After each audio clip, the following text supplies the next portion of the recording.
शौहर अपनी मोटी बीवी से, मैं एक फ़िल्म बना रहा हूँ, तुमको उस फ़िल्म में काम करना है। बीवी: हाँ ज़रूर करूँगी, मगर मेरा रोल क्या है? शौहर: तुम्हें बस आहिस्ता आहिस्ता से पानी में उतरना है, बस इतना सा काम है तुम्हारा। बीवी: ठीक है, लेकिन इस फ़िल्म का आखिर नाम क्या है? तो शौहर: फ़िल्म का नाम है गई भैंस पानी में।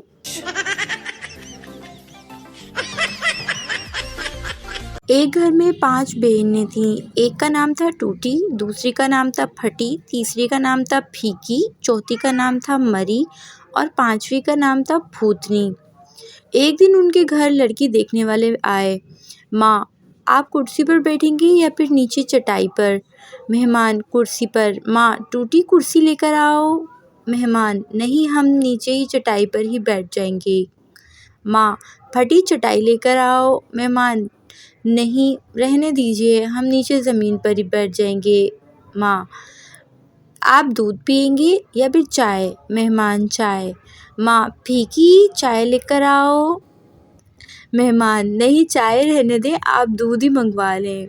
माँ: मरी भैंस का दूध लेकर आओ। मेहमान: रहने दीजिए, हम कुछ नहीं चाहिए, आप बस लड़की दिखा दीजिए। माँ: लड़कियाँ भूतनी को लेकर आओ। मेहमान बेहोश।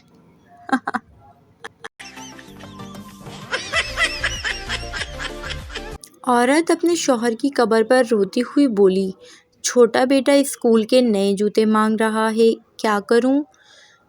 बेटी मोबाइल फ़ोन की फरमाइश कर रही है, क्या करूं मैं? मेरे पास खुद अपने कपड़े पुराने हो गए हैं, क्या करूं मैं? कब्र से घुटी घुटी आवाज़ आई: मर गया हूँ, सऊदिया नहीं गया। एक पठान शादी की रात बड़ा परेशान था कि बीवी से क्या बात करे।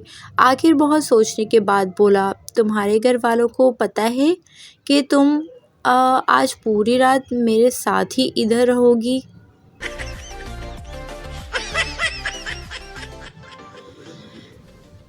फ्रेंड्स, अगर हमारी वीडियोस पसंद आएँ तो आप चैनल को सब्सक्राइब कर दें और हमारे बेल आइकन को भी प्रेस कर दें ताकि हमारी वीडियोस आप तक पहुंच सकें। अल्लाह हाफिज़।